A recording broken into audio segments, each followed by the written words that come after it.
Okay, here we are. Today is the day of final assembly. We're going to find out if swapping out the gearbox really did fix my problem with the wobbly steering. We need to put the center link back in, attach the idler arm, the pitman arm, the tie rods, swap out the fluids, bleed it, then take it for a test drive and see how it looks. Now that we have all the parts, reassembly should be pretty straightforward. All I need to do is put everything back on the truck in the reverse order of how I took it off.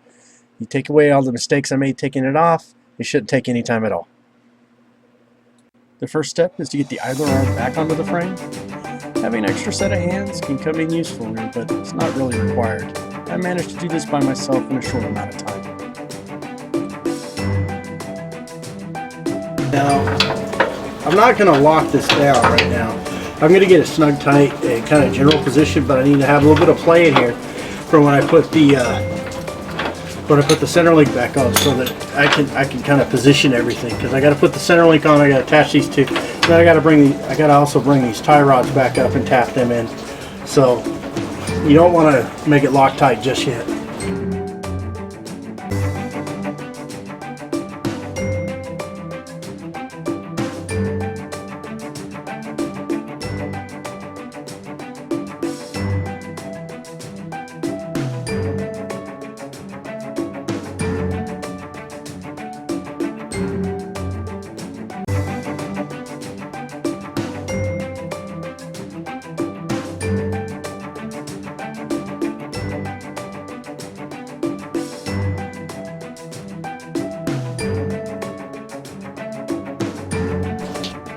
Our next step is to attach the new center link.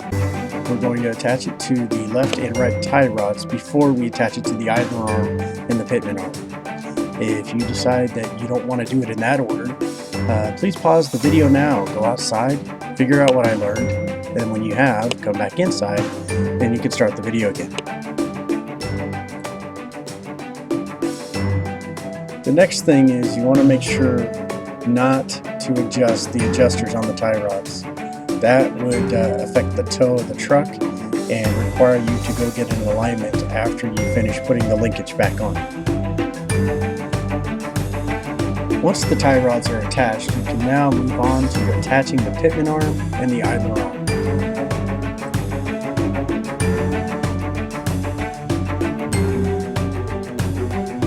When you're done, I recommend laying there for a moment to take it all in. You just accomplished in under 30 minutes what has taken me 3 days to tear apart. I don't know about you, but I was pretty damn happy with myself. Alright, so the next thing we're going to do is we're going to tighten up all of our bolts. Everything from the pitman arm, the idler arm, the tie rods, the frame bolts for both the gearbox and idler arm, and what I'm referring to is the General Motors Chilton guide. You really should invest in one of these things if you're going to do anything like this on any car. You should get the guide for how to do maintenance on it. If I flip around over here, you'll always want to make sure you torque the bolts to factory spec. If you're not sure how to use a torque wrench, then click on the video link in the top right corner. Don't worry, it'll open in a new window and you can learn how to use a basic torque wrench. Consulting the maintenance guide, the frame bolts require 70 foot-pounds of torque.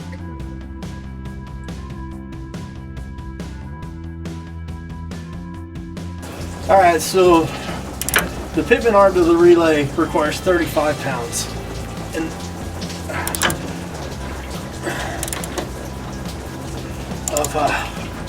there it goes.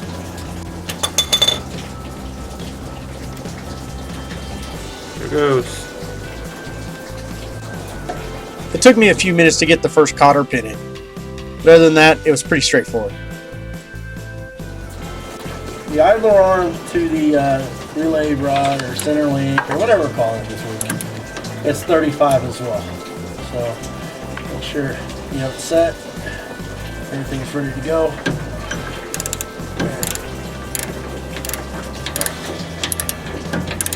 I've already busted a knuckle on this thing. It is. This is the easiest part of the job, but it's also probably one of the harder ones. See, I just raked my arm across the bottom of the truck. That's fun. So don't rush it. It's not worth it. And, you know, and what I ended up having to do on the last one was to get that cotter pin in there, I had to actually back it off just a quarter of a turn. There's 35 foot-pounds.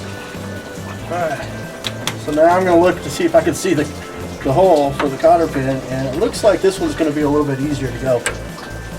Would my friendly assistant hand me another cotter pin up there?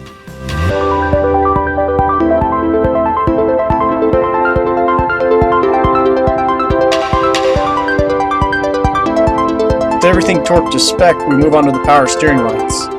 Tightening the power steering lines, as it's kind of important that you remember which one's the return and which one's not, because for what I've read is if you get those mixed up, when you actually you'll bleed the power steering lines and everything, and then you'll crank over the engine, and as soon as you start to turn the wheel, it's just going to fly to the left because you have the lines backwards. Then you're going to have to disconnect them, swap them, and then bleed the lines again. Fortunately enough, I took video of me taking off the lines, so I believe I'm okay. I checked that video before I came in, started hooking these guys back. I'm getting excited because I think I'm close to the end. Before we can lead the power steering lines, we need to top off the reservoir with some fresh new power steering fluid. Now what we're going to do is we're going to release the steering wheel, and we're going to rotate the steering left and right. We're going to go all the way around, back and forth. We'll see some bubbles pop out of that. You should get less play in the steering each time we do it. By rotating the wheel back and forth, you're allowing the fluid to get into all the different nooks and crannies of the gearbox. Should start out slow, but get better as you continue to do it. You continue turning the wheel all the way to the left and all the way to the right, and you'll start to see bubbles coming out of the reservoir.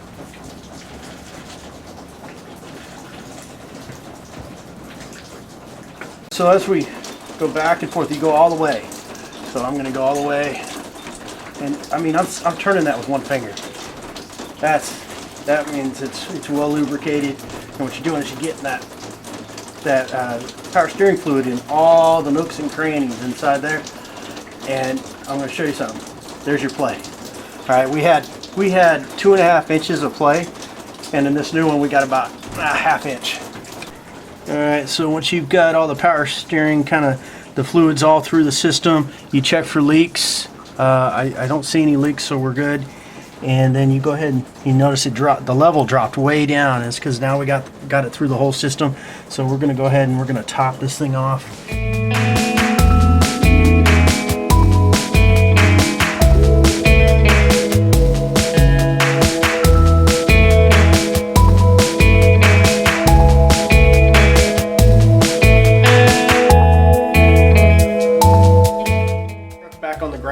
And now we're going to grease the joints where the pitman arm and the idler arm come down and connect to the center link. We're going to put some grease up inside those. There's a little nipple that you have to put in the bottom of those ball joints, and we'll fill those up. If you're not sure how to use a grease gun, neither was I. I provided a link to a video I did on how to properly assemble the grease gun and use it in the top left corner.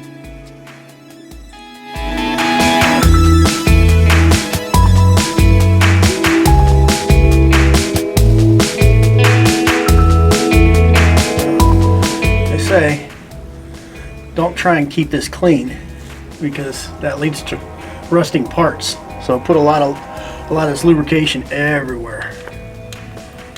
Don't be afraid to get it on things. Let that gump up in there.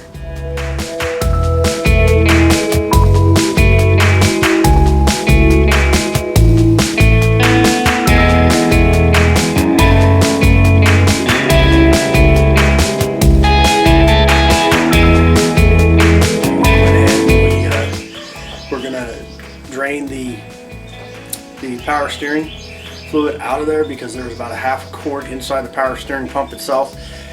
It's nasty stuff, so you know we're going to be good about it. We're going to get that out of there.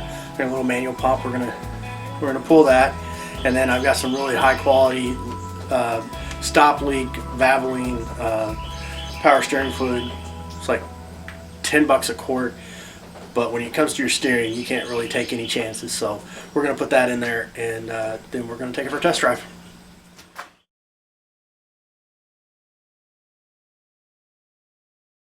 Draining the power steering fluid out of the reservoir was a little bit tricky at first. I eventually worked out a system that allowed me to use the ball pump and get the power steering fluid out. I did this, filled it up with some more, and we repeated this cycle about 3 times total before I finally started getting some good stuff out of the reservoir. And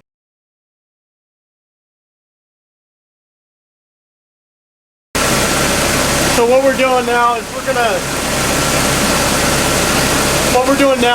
run this for a minute, let it cycle through the system, and see if we got all the bad fluid out of there.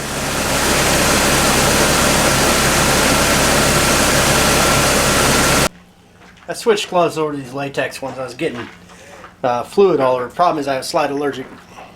I can't wear these for more than about 5 minutes, and they give me a hard time on my skin. So let's take this off, and I want to take a look and see what it looks like now.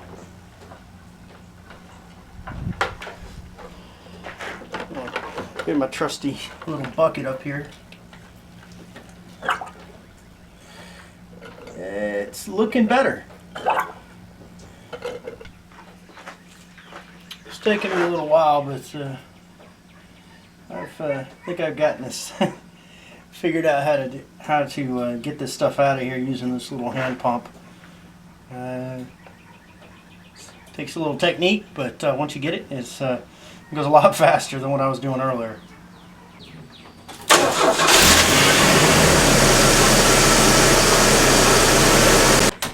Alright, I just ran it again, and I'm going to check it again, see what the color is, and that is much better. Last night, when we were wrapping this up, or trying to wrap this up, the fluid was just foam. Now I'm going to drain this, so I'm going to put that, like I said, I'm going to put that high dollar stuff in here, just because. But one of the problems we ran into was when I tried to when I turned it on, it was making this racket in here. The amount of dirt and grime that came out of this reservoir was crazy. The other noise it was making, it had been making up about a week before we started this project. There was this knocking sound, or a slight knocking sound. Surprisingly, once I drained the reservoir and I drained the pump of all the fluid that was in it, that knocking seems to have gone away. We'll find out when we actually drive it. I'm going to drain this. I'm going to put the other stuff in. It's got the stop leak, and then it's a matter of taking it for a test drive. Alright, so I flushed that 3 times.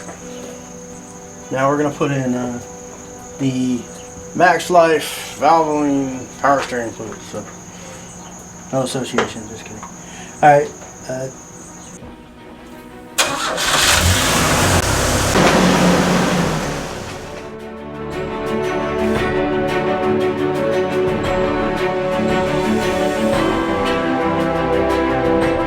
Alright, on to the test drive.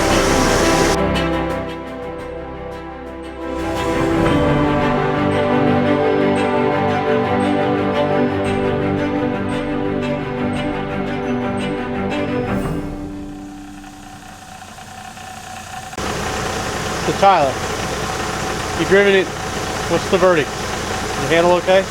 Yes, it has a lot better than it did. I can get my hands off the steering wheel now and it'll drive straight, won't veer to the left or right by itself. It's a lot more responsive than it used to be. I don't have to get too into the plate anymore. So there you got it. He's the ultimate critic. How much did I spend on this DIY job? Well, the gearbox cost me about $45. The center link cost me another $45. I spent about $25 in power steering fluid and some extra supplies. So all in all, you could ballpark that $135, $140 40 bucks, and you could do this job. If you go and you look at what they'll charge you to do this job, the labor's about 1.5 to 2 hours if you count the center link, and you're looking at over $450. Yeah, sure, it took me 3 days, but that's money in pocket. So in summary, first thing we did was we went on and we read as much as we could and learned as much as we could about the parts we were going to work on. We went to the forums, we went to the internet, we went to the YouTube videos, learned as much about it as I could. Second thing we did is went to U-Pull-It and we found a new gearbox. Third, we put the new gearbox in, and unfortunately we cross-threaded the nut to the center link. That required us to replace the center link. It's a cheap part, found it online for $42, was not a big deal to put it in, although it did require us to detach the idler arm and both tie rods. The good news of the new replacement center link is aftermarket parts for that particular truck, the center link came with what they call castle nuts and cotter pins. That way, when you torque it down to spec, it's really nice because you can put that cotter pin through the bolt and you know that nut's not coming off the center link. And it's a safety feature. There's a lot of good, useful videos on YouTube. I'm going to mention some of the ones that I used and helped me in the comments below this video.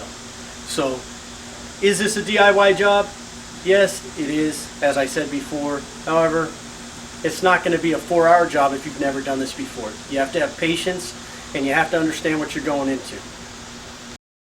If you like the videos that you've been seeing and you really appreciate this one, you can subscribe to the channel right here.